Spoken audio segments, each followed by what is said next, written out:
Hello, welcome to part 9.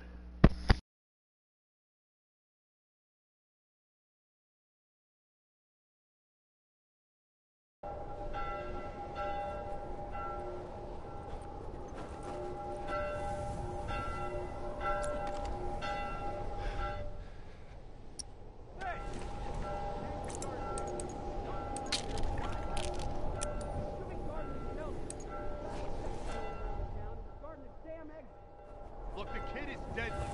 We don't know where she's gonna turn up next. Just keep your eyes and ears open.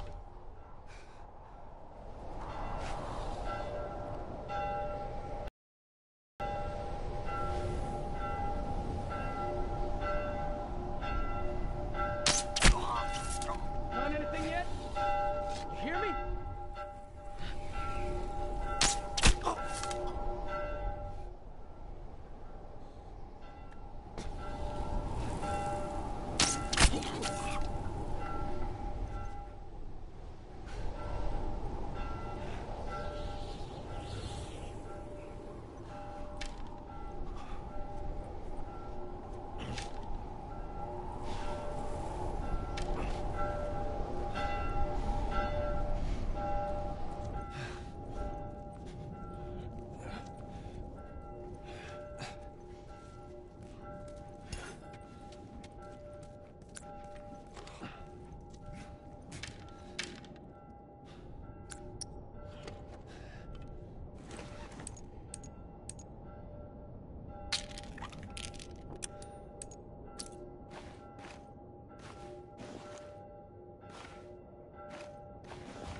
I got you now, asshole!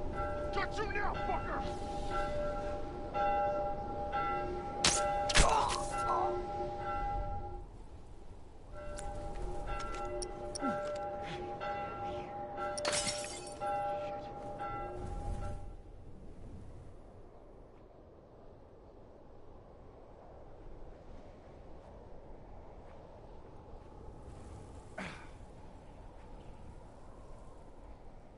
I'll search out here. Go check over there.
is Ellie's stuff here?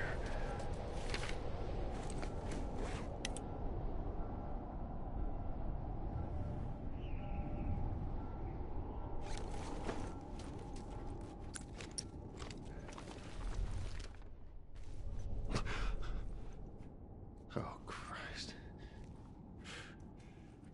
I gotta find her. I gotta find her.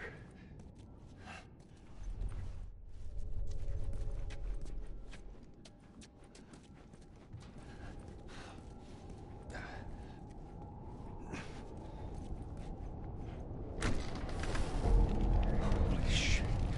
Ellie.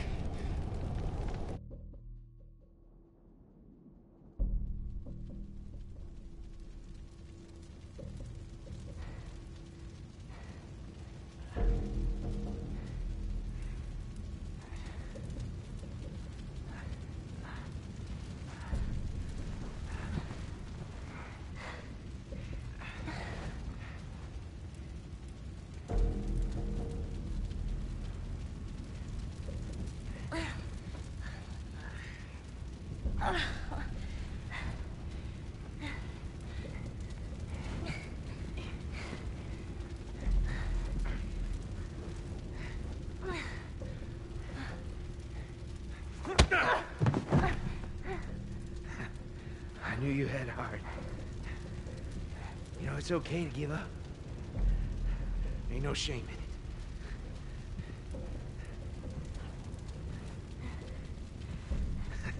I guess not. Just not your style, is it?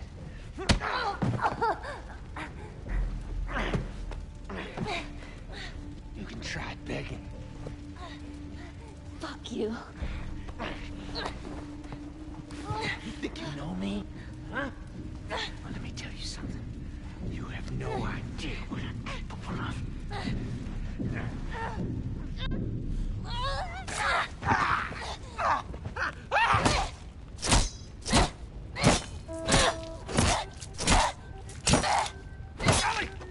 Stop! Stop! Fucking touch me! It's okay. It's me. It's me. It's me. Look. It's me. He tried to... Oh, baby girl. It's okay. It's okay. No. It's okay.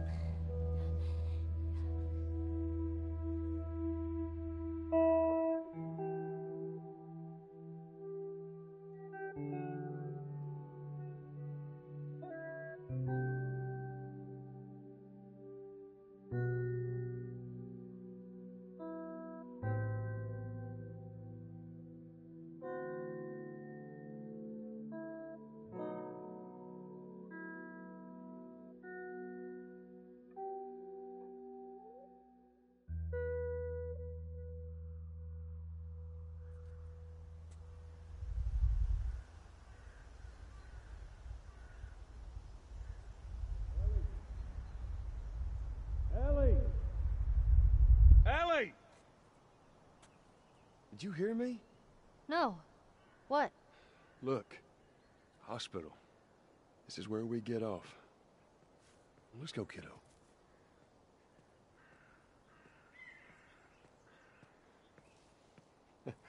Feel that breeze, huh? I tell you, on a day like this, I just sit on my porch, pick away at my six string. Yeah, once we're done with this whole thing, I'm gonna teach you how to play guitar. Yeah, I reckon you'd really like that. What do you say, huh? Ellie, I'm talking to you. Huh? Oh. Yeah, sure, that sounds great.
I dreamt about flying the other night. Oh, yeah? Yeah.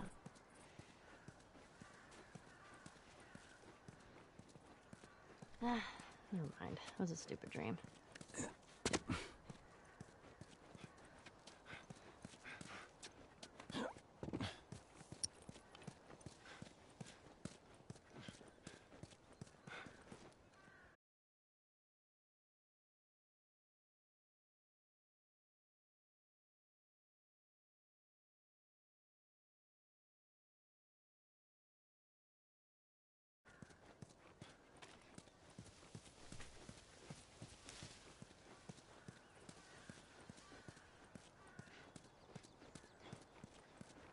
Look at that. Another city, another abandoned quarantine zone.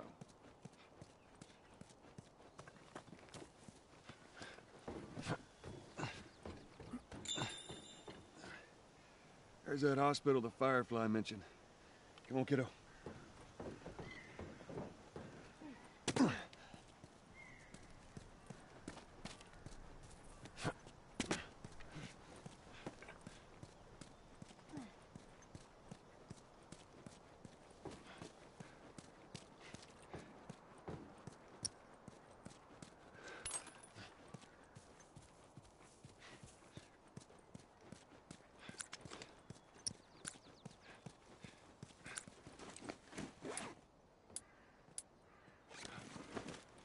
Maybe we cut through here.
Well, we could use that ladder.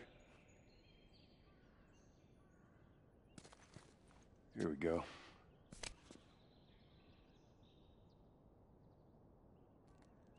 Ellie? Ellie? What? The ladder. Come on. Right.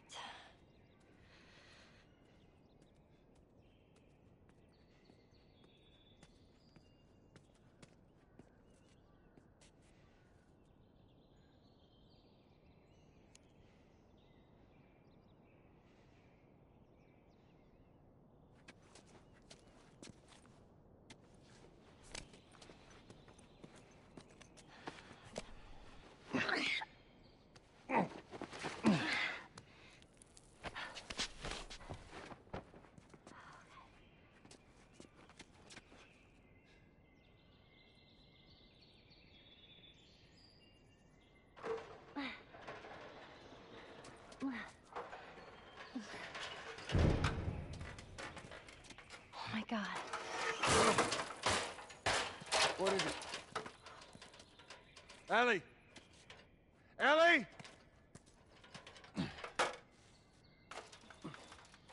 You gotta see this. What is it? What the hell is...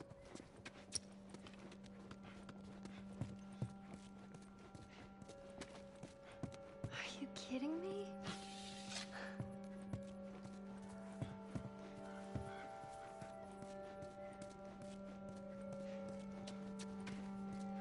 Come on, hurry up.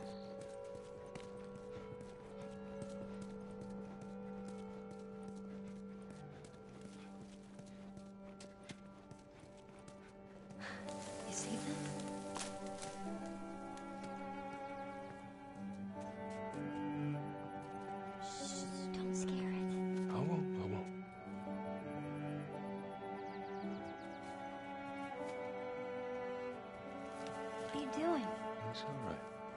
Come here, come here. There you go. Hurry up, come on. Come on. Hey there. So fucking cool. Aw, where's it off to? Here, come on, let's go. Slow down, kiddo. Come on. Hurry up, come on, come on.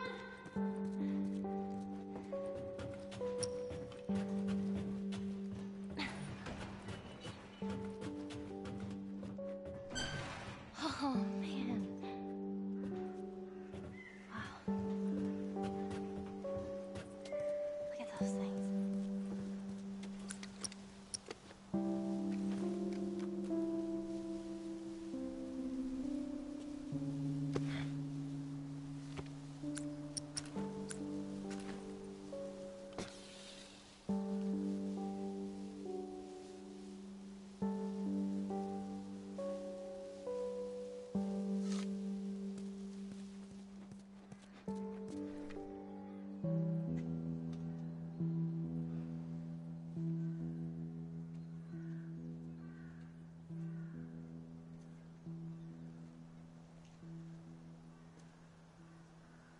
We don't have to do this.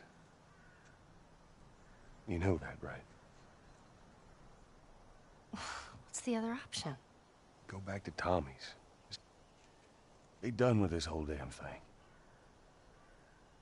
After all we've been through. Everything that I've done. It can't be for nothing.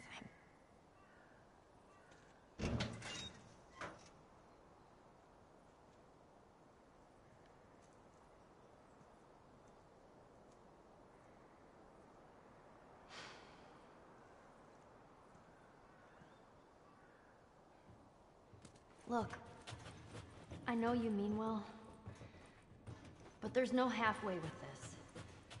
Once we're done, we'll go wherever you want. Okay? Well, I ain't leaving without you. So let's go wrap this up.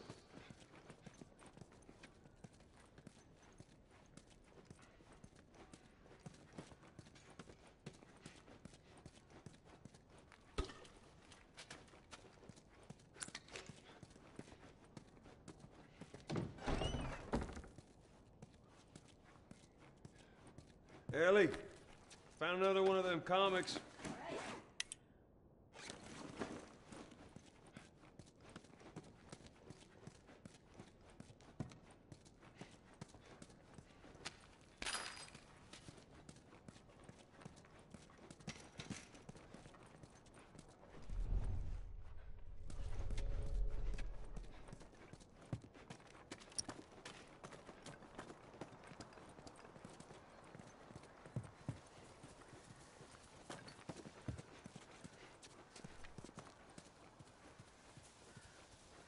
Well, this place takes me back. How so? It was right after everything went down. I ended up in a triage just like this. And everywhere you looked, you just saw families torn apart. The whole damn world seemed to have turned upside down in a blink. Is that after you lost Sarah? Yes, it was.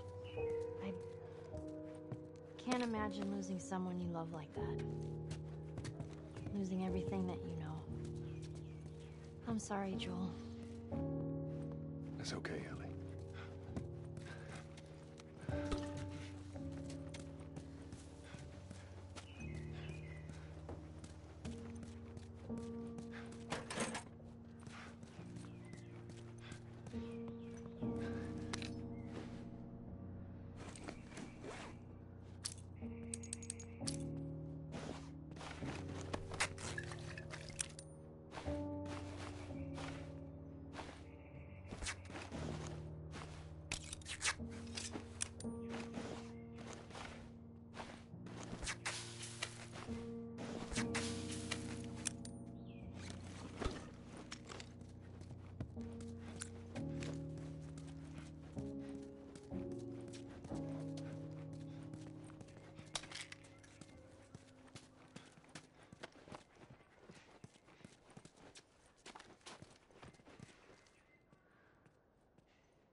nicely.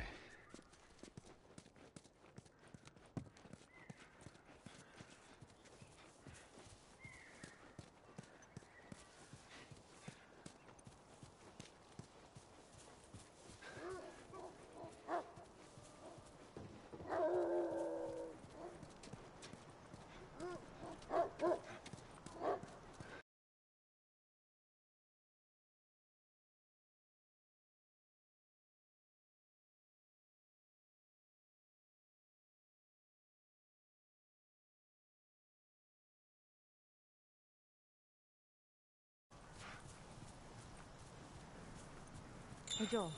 I got something for you. Here. Maria showed this to me, and I stole it. I hope you don't mind.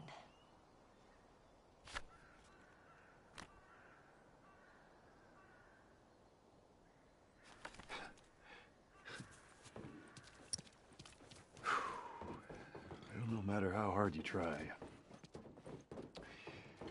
I guess you can't escape your past. Thank you.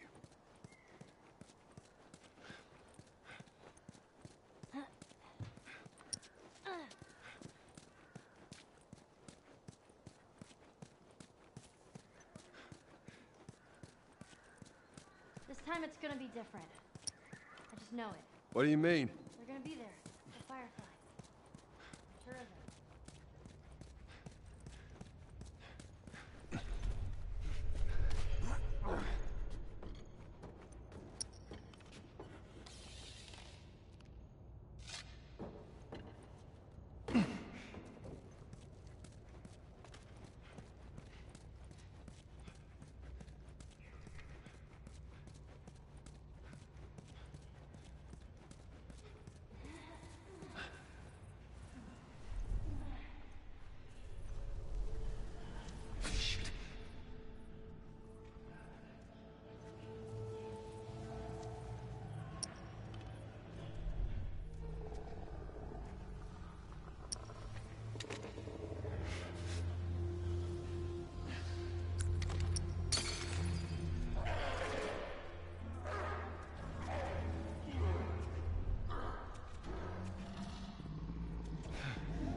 There's so many of them. I know, let's just keep at it.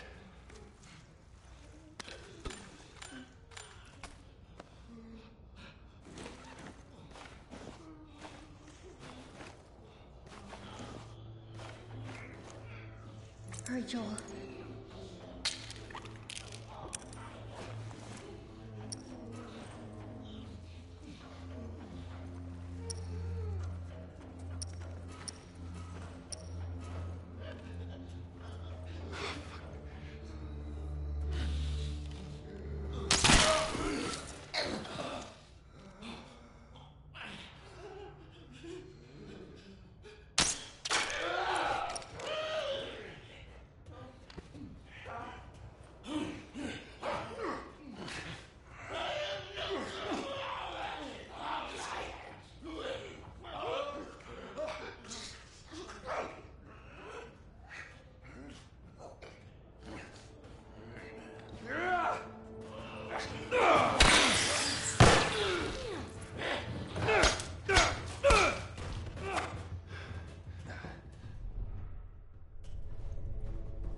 Stay back.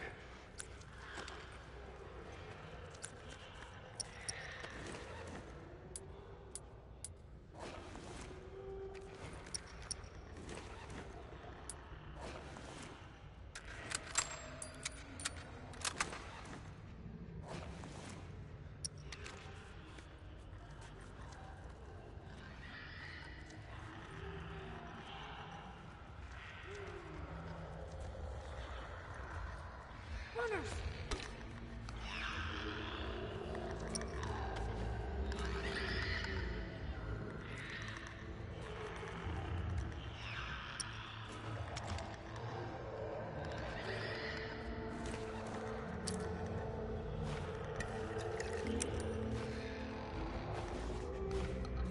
Hurry it up.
We killed him.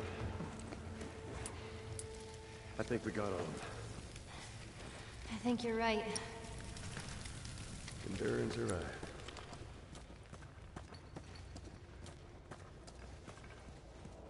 All right, you think you can shove that crate down?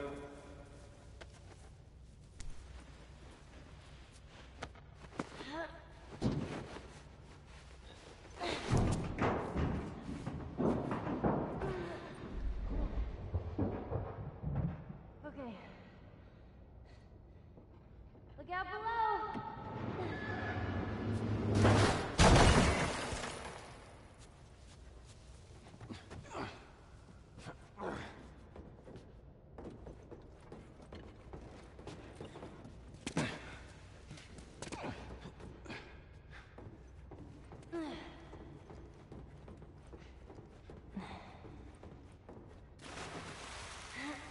Watch your step. That water looks pretty deep. Hey, that's what we can do once we're done. What's that? You can teach me how to swim. You got it.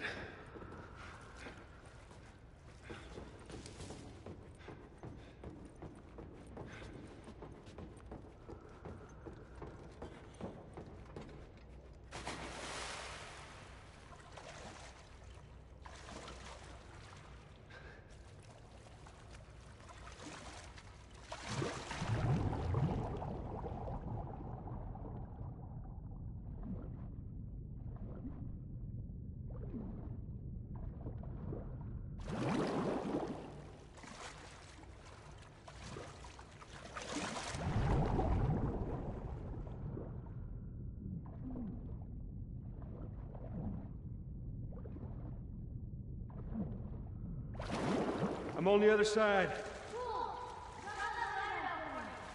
All right, hold on.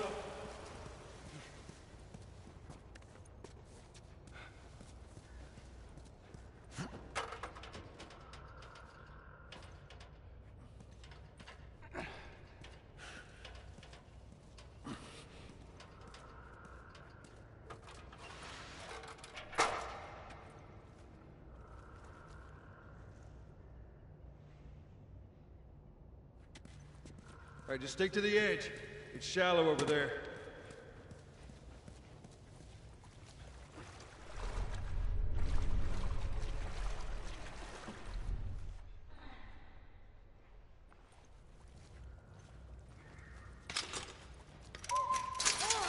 Freezing!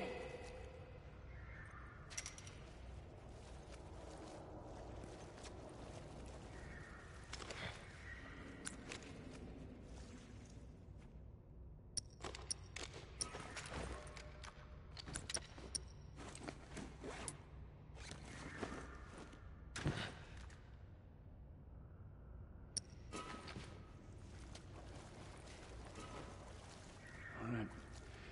On your foot. Okay. Come on. Get that door open.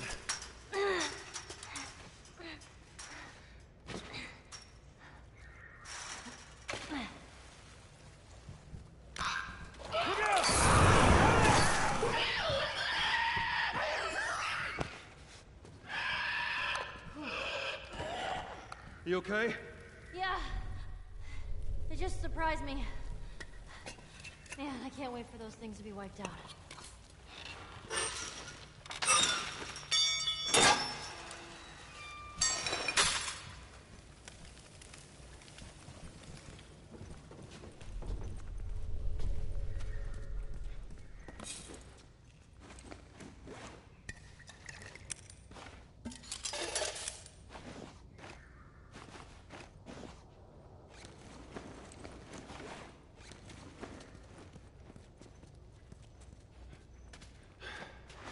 Let's see what we got.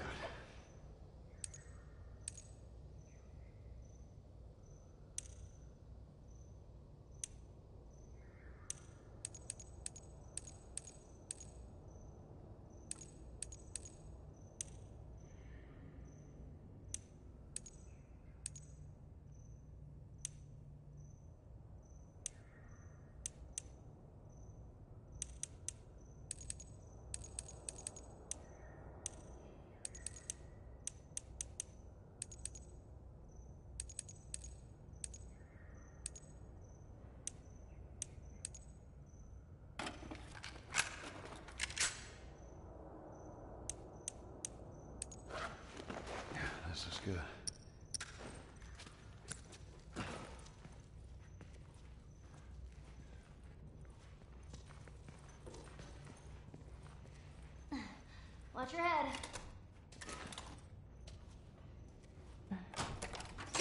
There you go.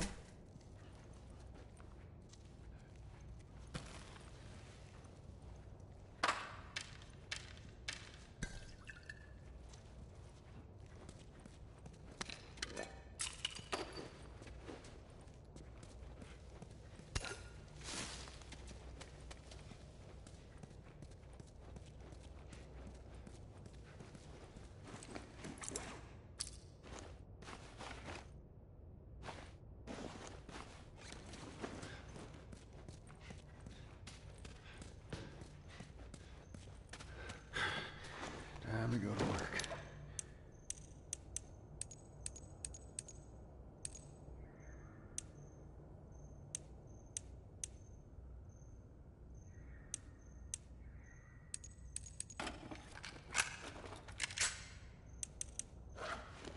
Well, there we go.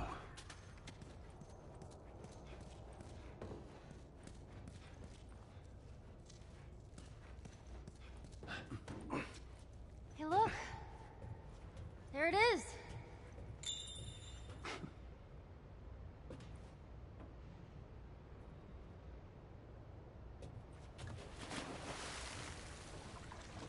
Just stay put.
You made it.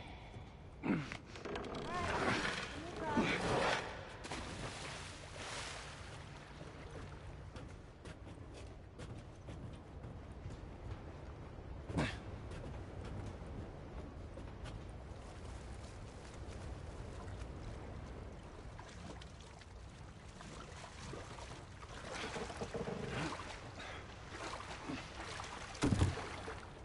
All right.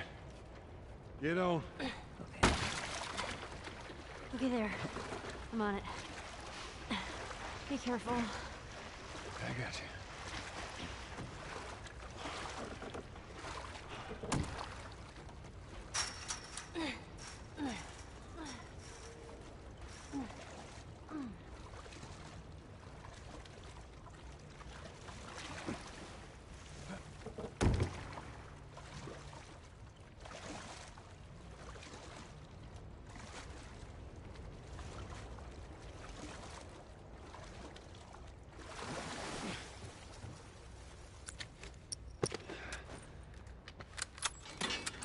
Stand back.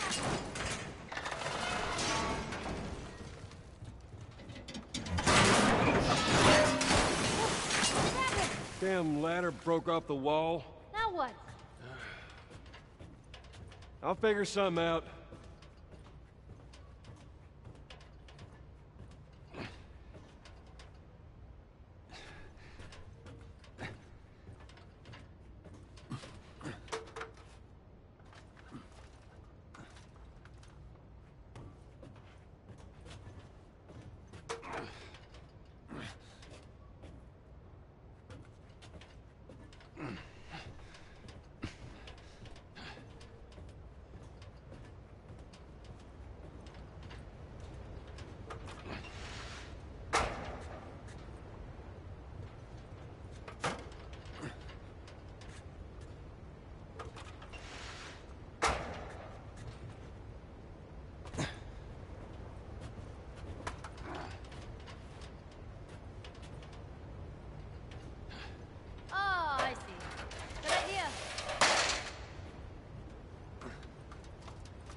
Oh boy. Let me go ahead, and you follow my lead. Okay, right behind you.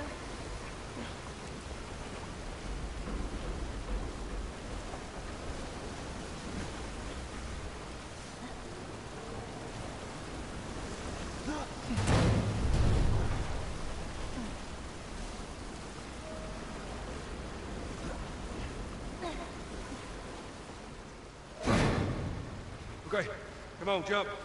You're gonna catch me? I got you. See? You didn't even need me. Let's get the hell off this thing.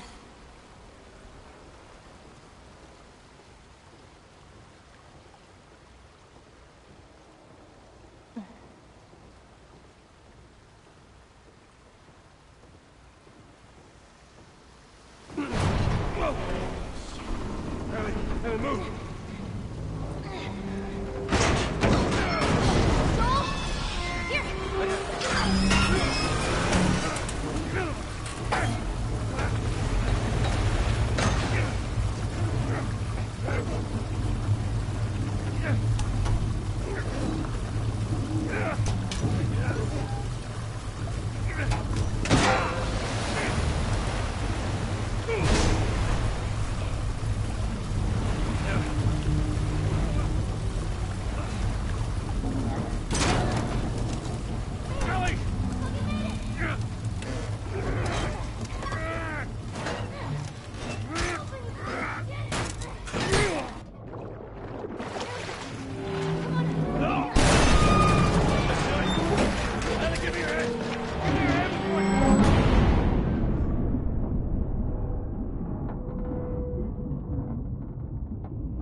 Hands in the air!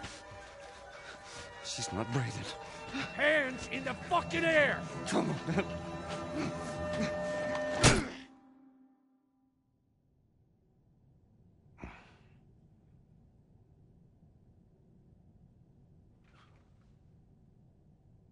Welcome to the Fireflies.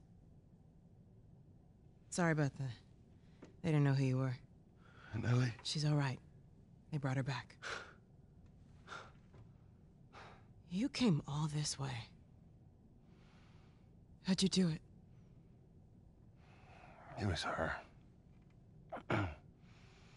She fought like hell to get here.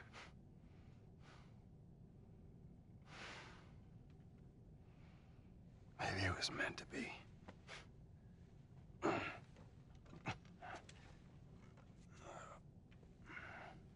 I lost most of my crew crossing the country. I pretty much lost everything. And then you show up, and somehow we find you just in time to save her. Maybe it was meant to be.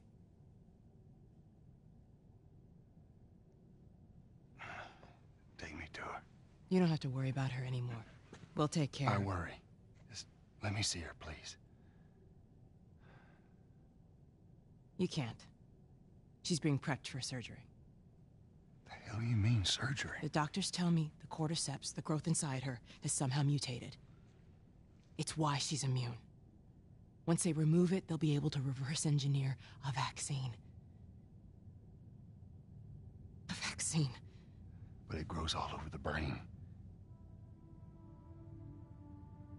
It does.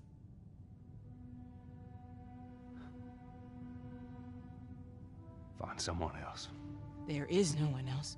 Listen, you were gonna show me where she... Stop. I get it. But whatever it is you think you're going through right now is nothing to what I have been through. I knew her since she was born. I promised her mother I would look after her. Then why are you letting this happen? Because this isn't about me, or even her. There is no other choice here.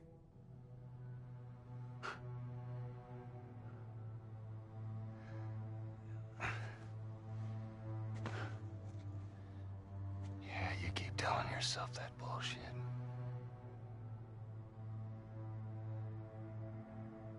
March him out of here. He tries anything, shoot him. Don't waste this gift, Joel.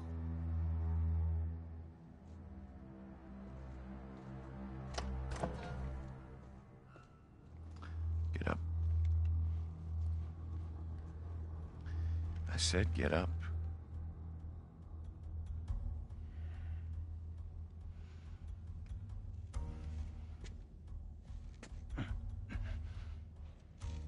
Go on. Move.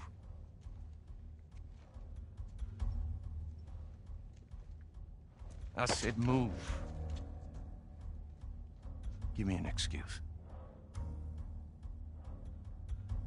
Which way?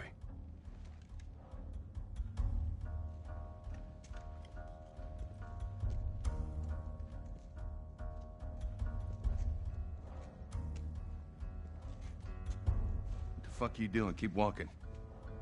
I said keep walking. Where's the operating room? I ain't got time for this. Where? Top floor, the far end.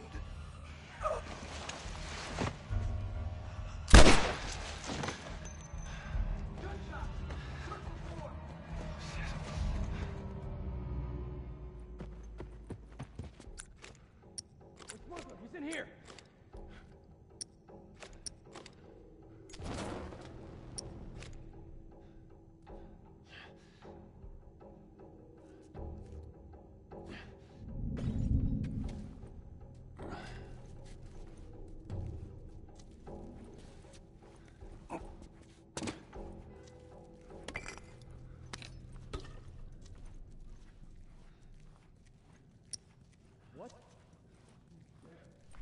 We got a man down. The smugglers escaped.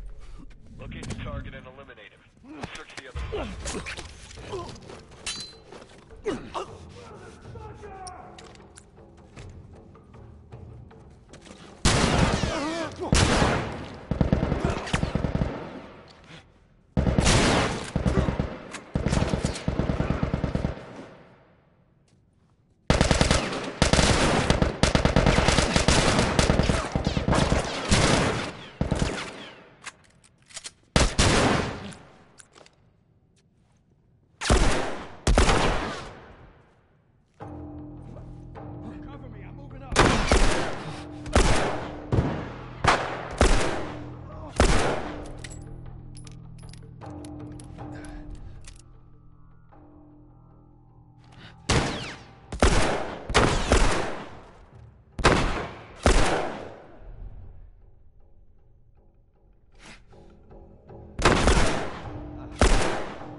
Man,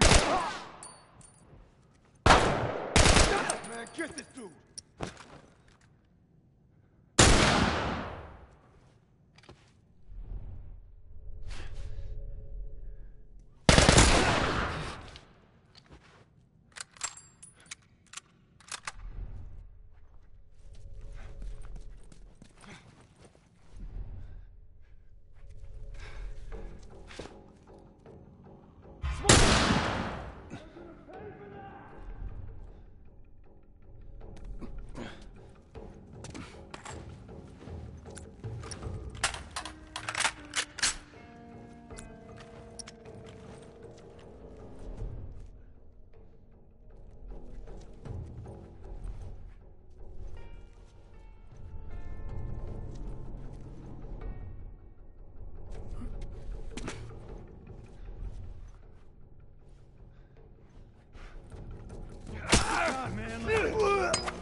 April 28th. Marlene was right. The girl's infection is like nothing I've ever seen. The cause of her immunity is uncertain. As we've seen in all past cases, the antigenic titers of the patient's cordyceps remain high in both the serum and the cerebral.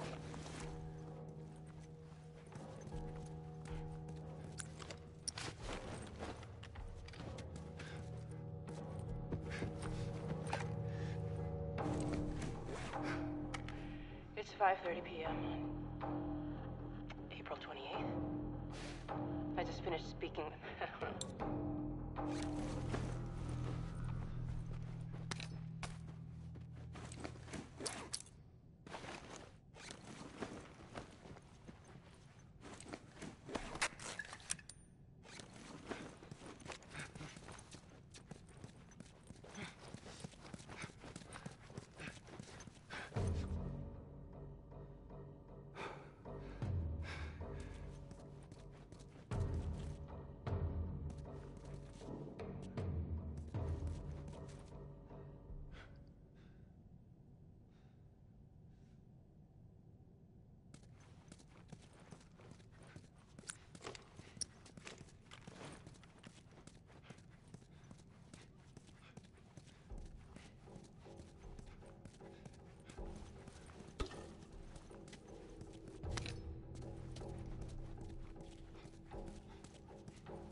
That's it. I'm coming, Ellie.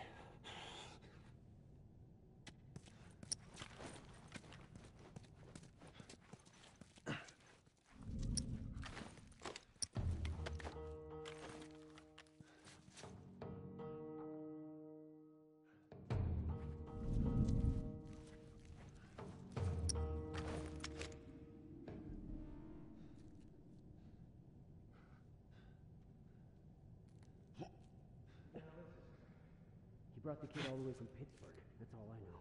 Marlene insisted on questioning him. Fuck!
Where are you, you motherfucker?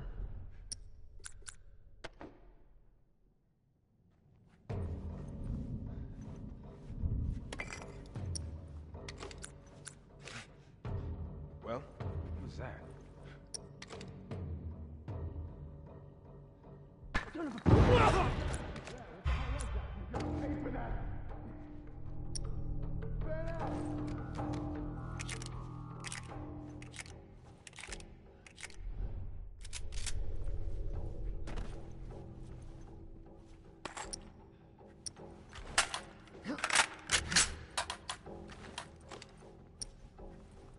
Come on.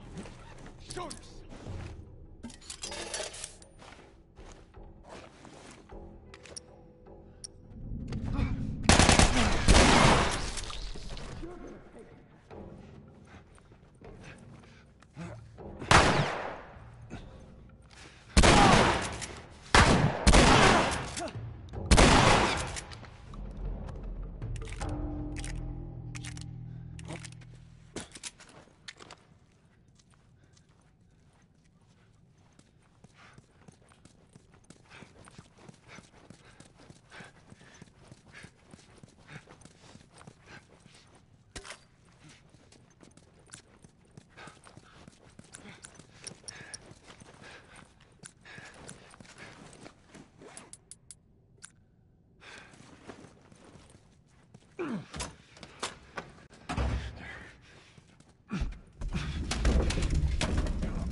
That should buy me some time.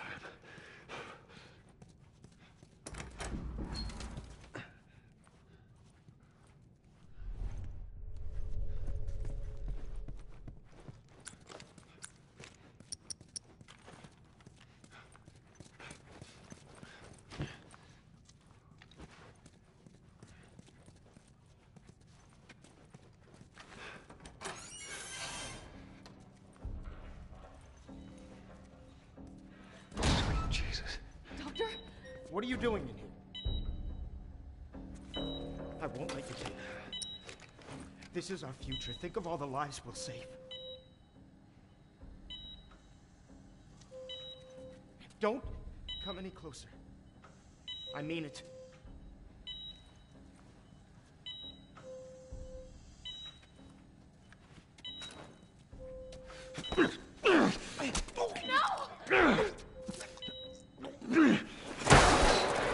Fucking animal! Carrie, shut the hell up.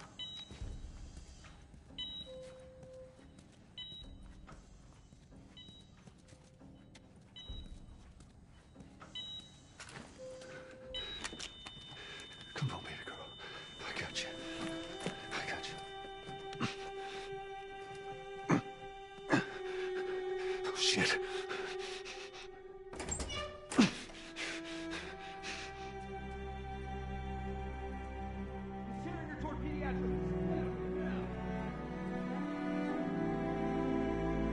Shit. Over here. I'm getting you out of here, girl. I got you. I got you. Come on. Tell me which way. We're okay. We're okay.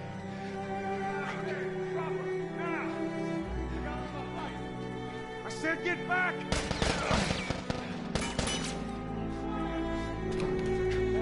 Stop!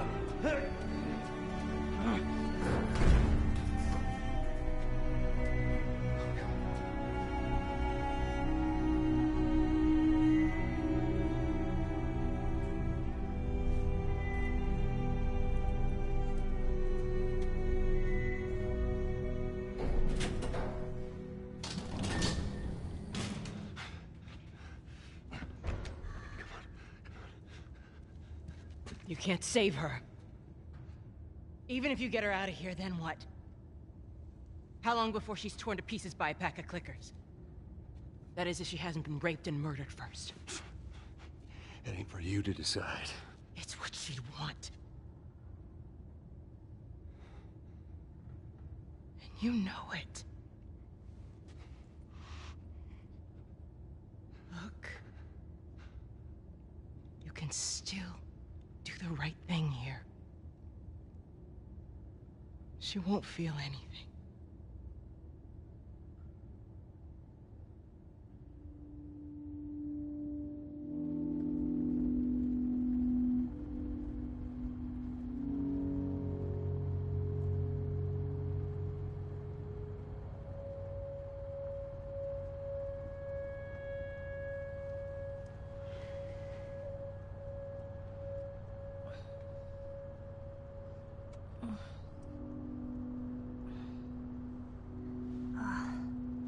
What the hell am I wearing? Just take it easy. Drugs are still wearing off. What happened?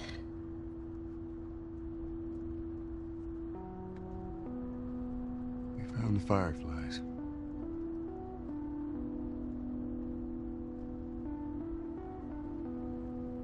Turns out there's a whole lot more like you, Ellie. People that are immune. There's dozens, actually. Ain't done them a damn bit of good, neither.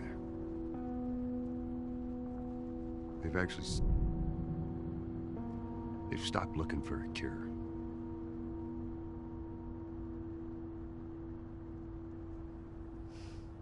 I'm taking us home.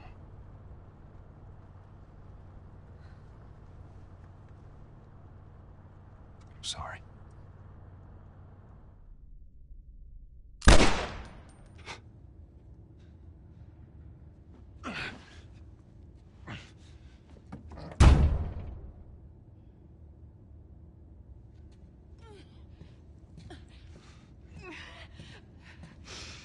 Wait! Let me go. Please. You just come after her.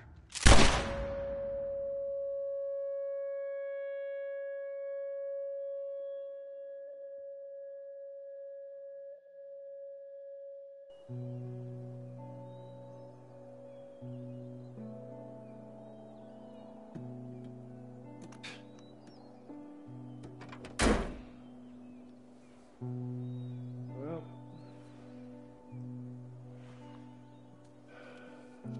looks like we're walking.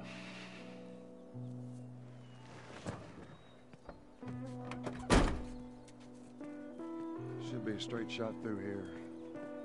All right. It's actually kind of pretty, ain't it? Yeah.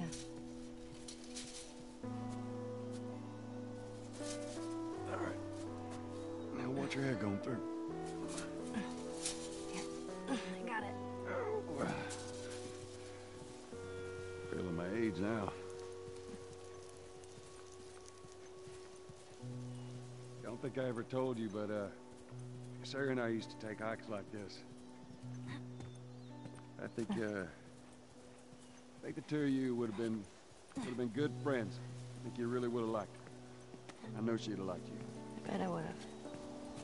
Oh. Down there.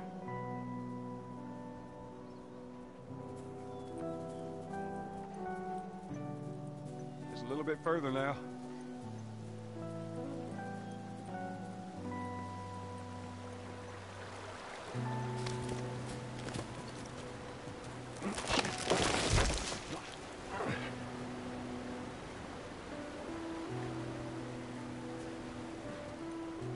Here, I got you.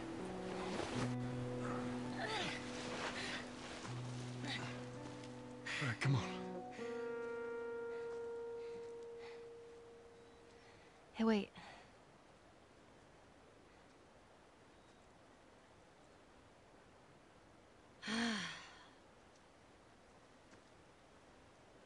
Back in Boston? Back when I was bitten? I wasn't alone. My best friend was there. And she got bit too. We didn't know what to do. So... she says Let's just wait it out. You know, we can be all poetic and just lose our minds together. I'm still waiting for my turn. Ellie. Her name was Riley, and she was the first to die. And then it was Tess.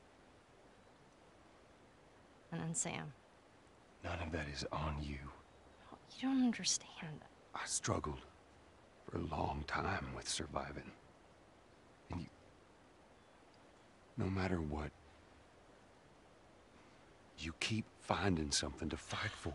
Now, I know that's not what you want to hear right now. Swear to me. Swear to me that everything that you've said about the Fireflies is true. I swear.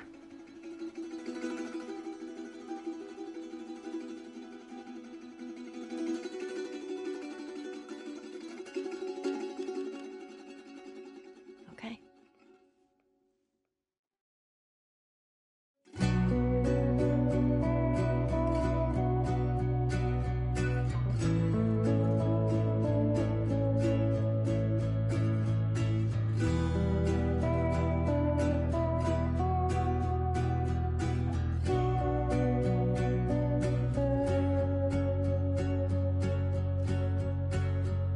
Finally, we're done with the game.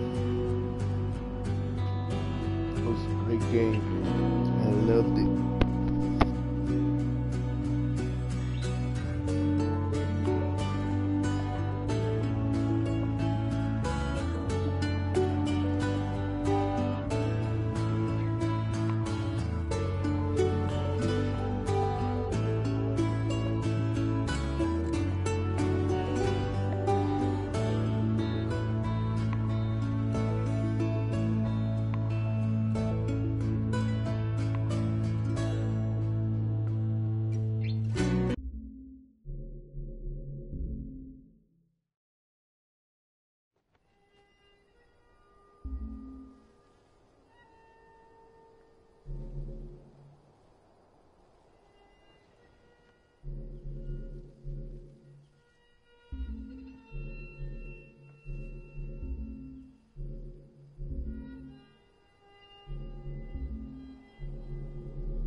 Yeah, making the new IP is how can I put it? It's just don't do it.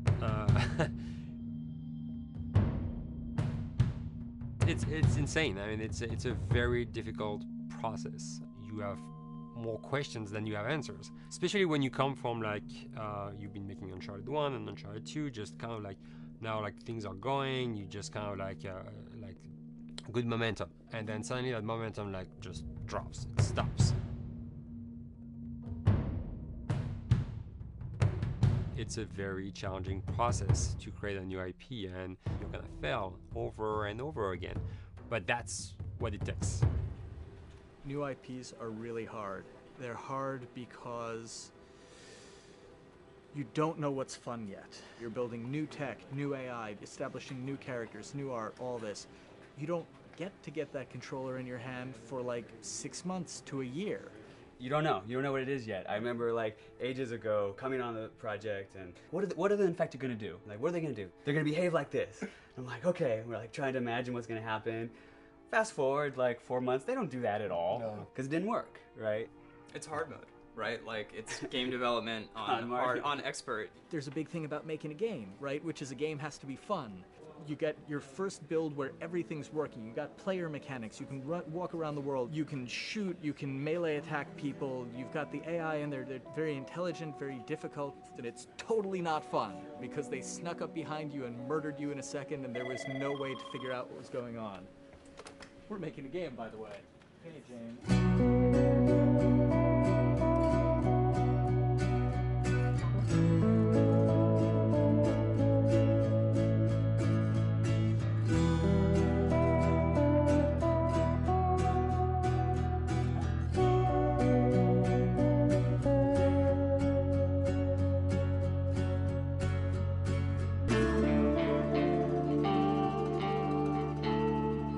company has grown quite a bit since I started. I think I was the 12th employee or something back when we got started, but we've tried to stay true to those smaller studio roots. I've been here for 16 years. There's just no reason to leave. I just like the environment here. It's very non-corporate. I think the way we work on Naughty Dog is kind of special because we don't really like hierarchy or bureaucracy, and no one is really just a manager here. Naughty Dog has a very flat structure. We pretty much all report to the co-presidents and the game directors. I always tell people when we hire them, just like, my job is going to be able to trust you, and that's what I want. I want just to give you something and you go with it, and I know it's going to get done. We believe in iteration, we believe in collaboration, and we believe in the people making the game working directly with each other.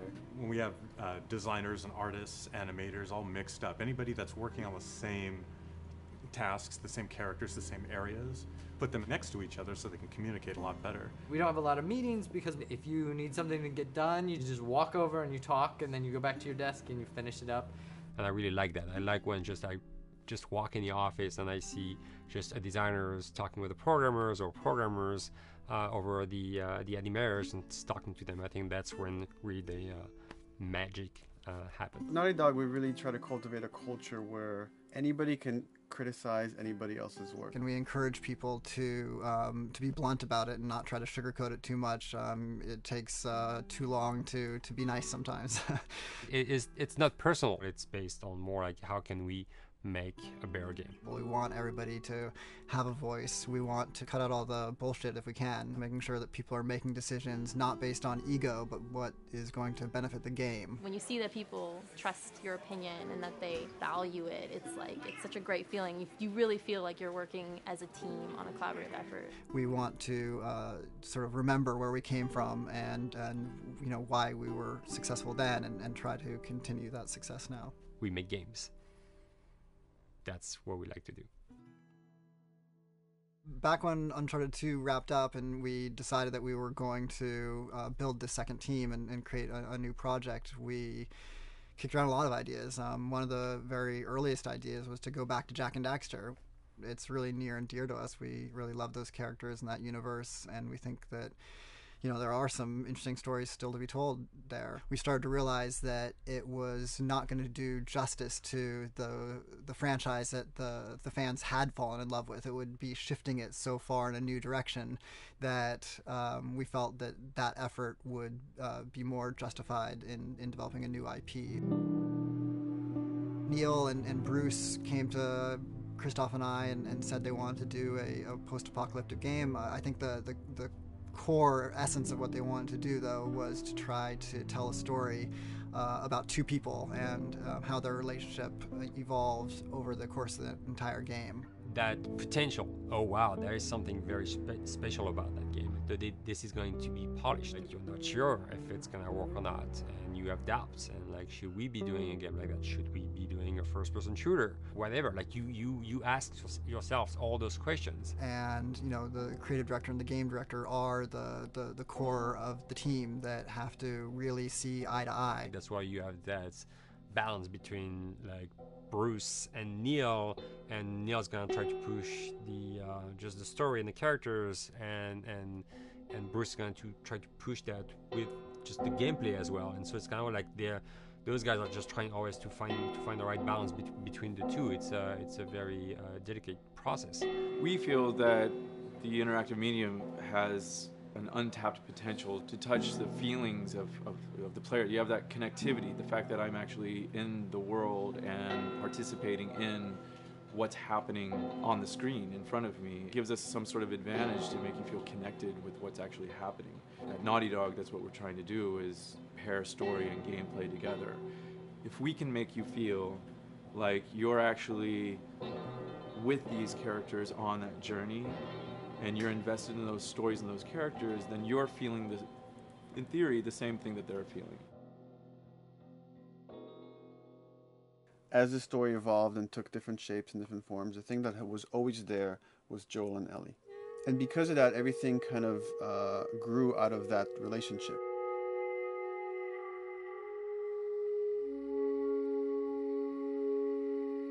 We've seen kind of that role of the anti-hero change, especially over the last 3 to 5 years, to where before it was like, you know, the thick-neck mercenary kind of guy. For this game specifically, for this story, we needed something new.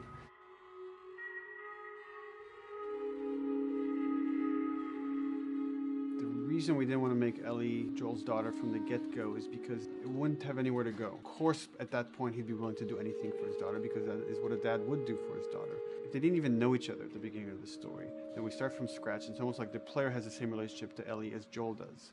And we could take our time to build that relationship between these characters.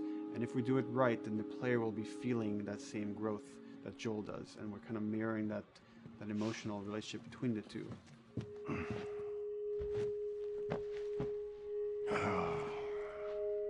What are you doing? Killing time. Well, what am I supposed to do? I am sure you will figure that out.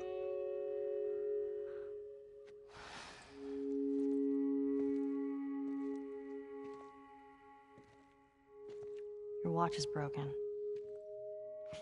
It's exciting that Neil wrote something like this, where he's like, I don't want to make the stereotypical characters. I want to make real people in this crazy situation and these forced to make decisions that are really tough. Like, what would we be like in those situations?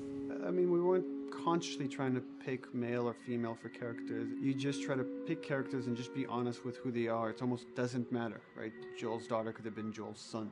Ellie could have been a boy, and Joel might have been Tess. You could have swapped those roles, and I think the story would have still worked. The focus on female strength, it's so unique. You get to see what's so powerful about a woman through all of these female characters, which makes this game wonderful and unique.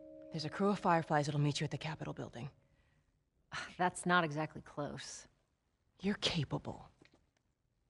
You hand her off, come back, the weapons are yours. Double what Robert sold me. Speaking of which, where are they? Back in our camp. We're not smuggling shit until I see them. I want Joel to watch over her. Whoa, I don't think that's Bullshit, the I'm not best going Ellie. with him. How do you know them? I do think having a strong female character, especially like Ellie, is so rare in video games. And as a gamer, and more specifically a female gamer, it's frustrating to me because I'll see sort of the stereotypical female character where she's amazingly beautiful and huge boobs, and she's there to be either the love interest or just because they're like, well, we need to throw a chick in here. We've seen the strong woman or we've seen the weak woman. We haven't necessarily seen the empowered woman from this kind of standpoint. And there's that beautiful scene where Joel finds her inside the house and she's reading through this girl's journal going, is this really what they used to worry about? What shirt do I wear and what boy am I gonna go out with? You know, and to be met with those first world problems that we deal with every day and go, how trivial is all of this?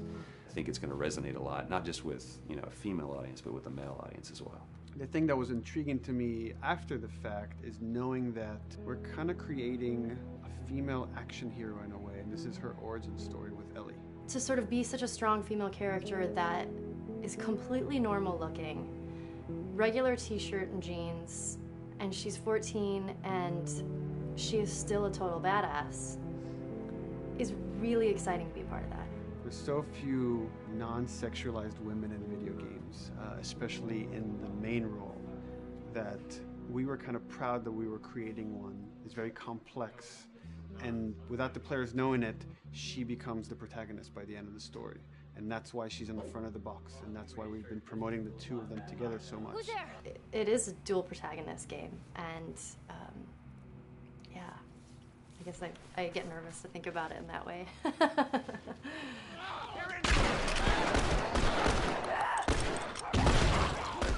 We couldn't talk about it. In fact, in interviews we've been lying about it, saying you never play as Ellie because it was so important for that to be a surprise.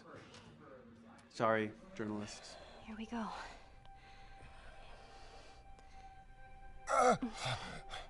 Sorry. Hold on. That's it.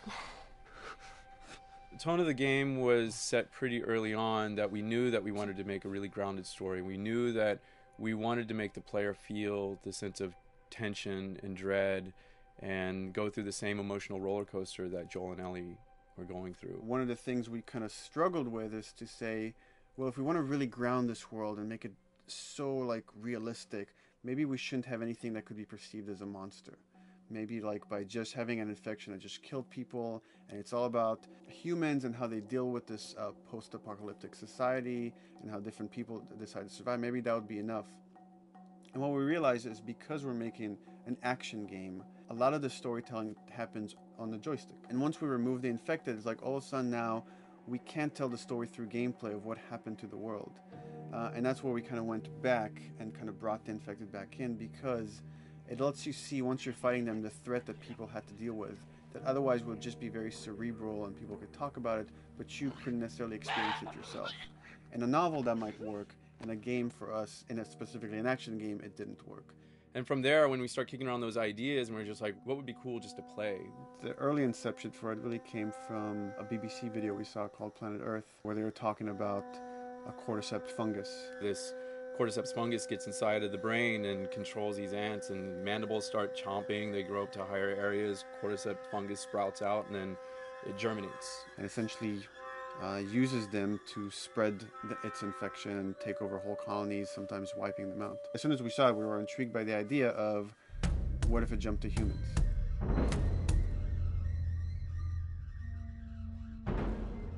So what would happen? How would people react? What would happen to society?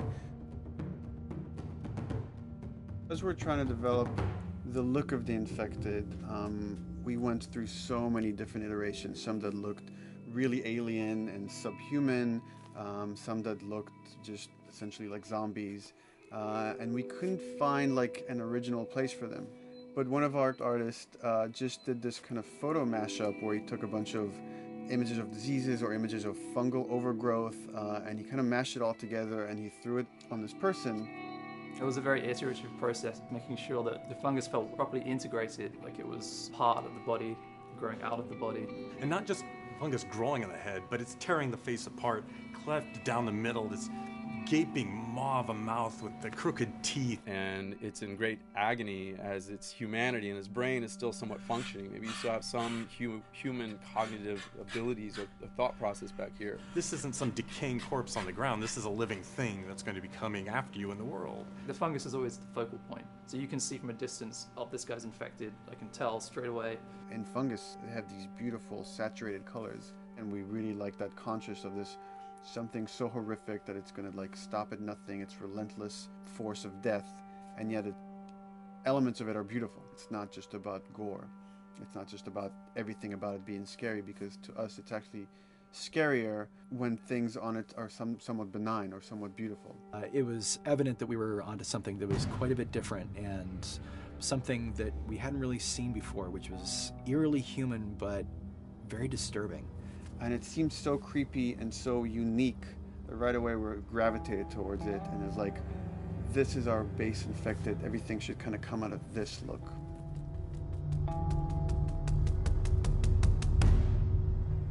So once we had this idea of the face-splitting kind of look that eventually became what we called the clicker stage. We went to great lengths to create a full biological cycle for these things. So in the early stages, you don't actually see too many signs of the fungus surfacing out of the skin. It's kind of underneath it, like people have lumps starting to show. The eyes will be kind of cloudy or lopsided because the fungus kind of originates inside the head. That moves into the next phase, which is the clicking phase. And if they mess with the eyes, we end up saying, well, how do they get around? Oh, echolocation. And they use a form of echolocation to track down their enemies. Just like bats, or even some blind people can see by making a clicking sound, a sound that on its own wouldn't be very scary. And then to associate it with something that people in this world are very fearful of, so that as you're exploring an environment, all of a sudden you hear this click, and you're seeing everybody just get frightened, just everybody duck, everybody hushes. Great.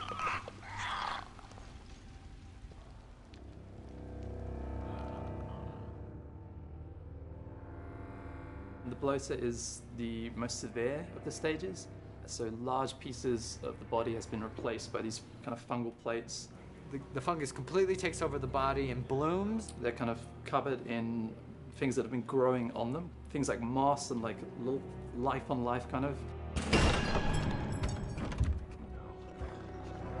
What the fuck is that? Goddamn bloat! When the infected feels like it's going to die, it finds like a dark corner and it becomes part of the environment. The human elements aren't there anymore. And then the body is gone. They lay down and sprout and then spew spores. And if people can breathe those spores, they become infected as well. It all had to kind of make sense of how each stage flowed from one to the other. And that's hopefully how we've created a world that you can kind of look through it and understand the science behind it and say, I could buy this, I could get into this.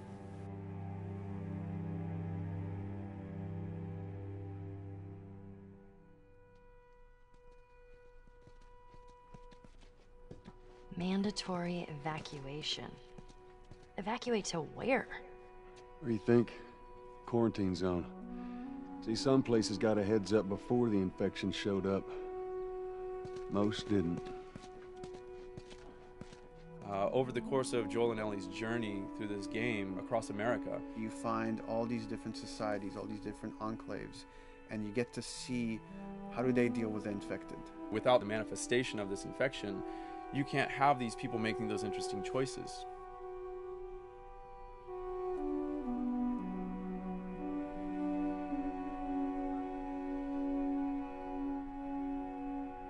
The world we decided was actually its own character, really grounded with a lot of texture.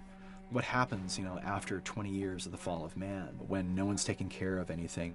This book called The World Without Us describes in detail how much fighting on a day-to-day basis we have to do to keep nature back. And once you stop doing that, how quickly nature can reclaim that. As they talk about New York and how every day they pump water out of the subway system. That system breaks down. Within 2 days, the whole city is flooded. And once water gets introduced, then structures collapse pretty quickly.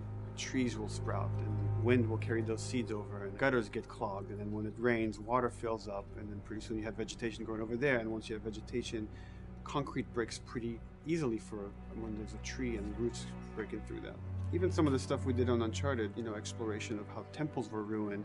What if you took those ideas and put them in Pittsburgh or Boston? And obviously right when that happened, you can imagine that being pretty terrible to look at. But you think about 20 years later, and with rainwater filling up those sinkholes and then those becoming like little marshes with lily pads in them. We had this wonderful piece of concept art we developed really early on, and there are all of these wild animals that have escaped from a zoo and over the past 20 years have bred, and now they have herds roaming these cities. And that's something that tells you that life goes on and this world is worth saving.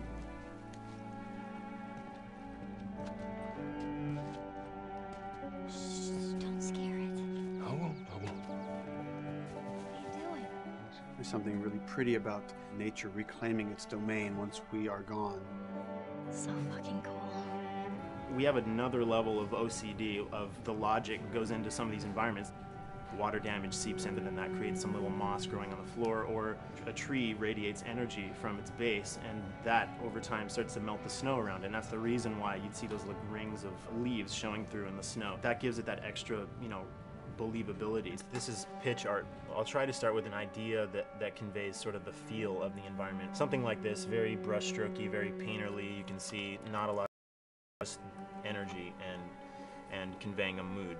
This is sort of just a conversation starter, and then this would be more of an actual space. So you start talking about, is this too tight of a space right here? Would the player even fit through there? Do we even want to include water? Those are conversations you start having a little bit later. And then it usually needs several more passes back and forth in order to be tightened up to be the experience that you would see in the final product. So, dude, I was actually trying to figure out right here, there should probably be some dead foliage. It might be cool to see some of the dead stuff around the edges of the green, or like even spilling out into the street. Maybe what we do is, in some of these areas, we use it as like a transition from the actual concrete to the side of the building, so like they're almost sitting on top of a bed of dead foliage, like that really rich kind of like orangey brown color. Sienna or something would be nice. Something real cheddary. That's how you know you're done. The end product often ends up being stronger because that bouncing back off somebody else gives you a result that maybe you wouldn't have even thought of in the first place. All right, here's the bridge. That's our way out of here. As far as concept art goes, definitely the ultimate goal is just helping everybody as much as possible. Me and the background artist will work together. I'll often just go to them because they've got like a really, really good like visual imagination. At some point, you came in almost like flat on, so that's kind of